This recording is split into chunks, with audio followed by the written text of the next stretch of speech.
नमस्ते। इस वीडियो में मैं आपको दिखाऊंगा कि आइकन को कैसे वापस डिफ़ॉल्ट वाले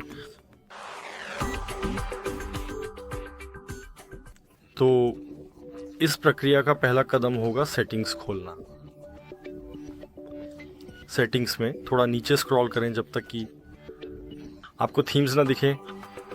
थीम्स पर क्लिक करें और मेरे सामान में आइकन पर क्लिक करें। और मेरे पास अभी कोई आइकन इंस्टॉल नहीं है, लेकिन अगर आपके पास हैं तो बस डिफ़ॉल्ट बटन दबाएं और आपका फ़ोन डिफ़ॉल्ट आइकन पे वापस आ जाएगा। तो अगर ये वीडियो सहायक है तो लाइक करें, सब्सक्राइब करें और धन्यवाद।